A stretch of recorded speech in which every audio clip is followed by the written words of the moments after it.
તો જમ્મુ કાશ્મીરના બડગામ ખાતે સેનાએ 3 આતંકીઓને ઢાળી દીધા છે। ગઈકાલે સાંજથી જ આ ઓપરેશન ચાલી રહ્યું હતું તો સેનાને મળેલી માહિતી બાદ આ સમગ્ર વિસ્તારને ઘેરી લેવામાં આવ્યો હતો અને સેના દ્વારા સર્ચ ઓપરેશન ચલાવવામાં આવી રહ્યું હતું, પરંતુ આતંકીઓ દ્વારા ફાયરિંગ શરૂ કરી દેવામાં આવ્યું હતું।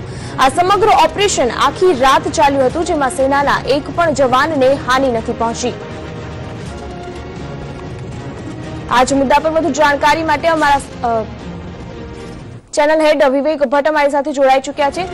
જી વિવેકજી, જણાવશો કે જે રીતે ફાયરિંગ ચાલી રહ્યું હતું અને આતંકવાદીઓને ઢાળ કરવામાં આવ્યા છે, શું માહિતી મળી રહી છે?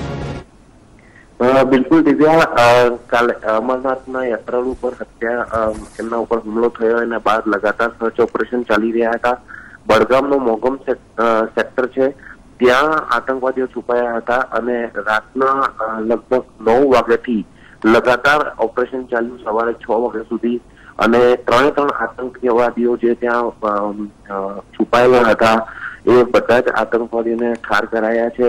આખી રાત્રે એન્કાઉન્ટર ચાલ્યું, બંને સામસામે ખૂબ ફાયરિંગ થઈ અને ત્યાં જે એક ગામડામાં છુપાયેલા હતા લોકોના ઘરોમાં, ત્યાંથી બધા લોકોને બહાર કાઢાયા અને એના પછી એમને ઠાર કરાયા છે।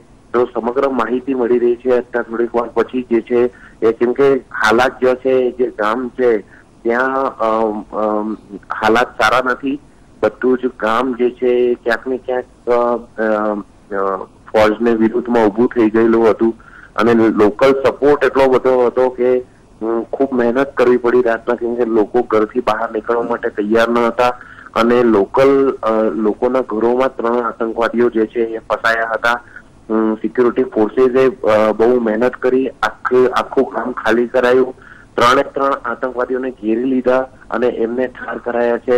હજી થોડીક વાર પછી હજી વધારે માહિતી ત્યાં મળશે અને જે અમરનાથ યાત્રાળુઓ પર જે હુમલો કરનારો જે માસ્ટર માઇન્ડ ઇસ્માઇલ છે એનું ક્યાંક ને ક્યાંક હવે નવી લીડ સિક્યુરિટી ફોર્सेसને મળશે, કારણ કે આ એ જ ગ્રુપ હતું જે ગ્રુપમાં ઇસ્માઇલ ચલાવતો હતો, પણ અમરનાથ યાત્રાળુઓ પર જે હુમલો કરવાવાળા લોકો હતા એ લોકો જુદા હતા। હજુ એમનું સર્ચ ઓપરેશન ચાલી રહ્યું છે, પણ આ હિઝબુલ મુજાહિદ્દીનના 3 આતંકવાદીઓને ઠાર કરાયા છે।